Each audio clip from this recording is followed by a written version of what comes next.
I once said that I wanted Metroid to be a more popular and respected series, and that monkey's paw didn't just curl a finger, it made a fist and socked me in the nuts. I'm starting to miss the days when Metroid was underground, unironically. The fact that Mario Kart World is already on the downslide and Pokemon is mired in controversy right now means that for once, Metroid is releasing at a time when no other big heavy hitters are around to overshadow its marketing. And while I won't say Nintendo never marketed Metroid whatsoever, this is an unusual level of marketing. Yeah, I know they still won't give us a dedicated Prime 4 Direct, but this is still on the heavier side of advertisement Nintendo's done for this series. Metroid typically gets a very small portion of the budget, if you think about it. Metroid Dread was just there one day, firing on all cylinders, and Metroid Prime Remastered was literally shadow dropped with no advertising at all. The trade-off for this untypical amount of attention is that Nintendo fanboys, who appear to have no other options, have latched onto Metroid as the next big Nintendo Game of the Year that they must endlessly hype. Unfortunately, this puts them at odds with people who actually live on Planet Metroid, who are watching Nintendo seemingly do everything in their power to create something that will be poorly received.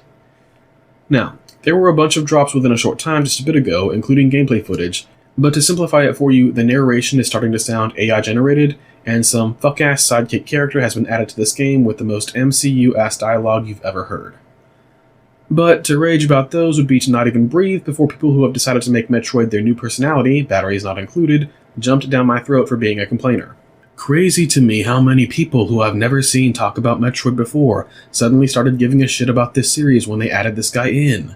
Oh, this is some fucking nerve, okay? But you know what they say about every accusation being a confession. The thing is, a lot of these Nintendo fanboys trying to pass themselves off as Metroid diehards clearly don't know the way it works over here. Like, I can tell you don't play Metroid. I can tell you don't talk about Metroid. I can tell you don't hang out with Metroid fans. It's very, very obvious.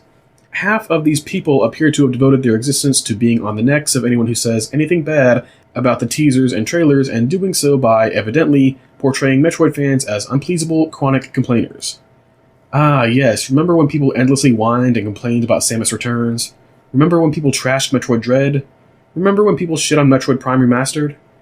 For being fans of a Nintendo property, Metroid fans are historically some of the most patient and least psycho of any Nintendo fanbase. We put up with so much crap, and whenever we get something good, we celebrate it.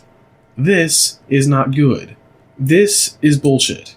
And if you think Nintendo is going to get away with this shit and suddenly sell millions of copies, you've got another thing fucking coming.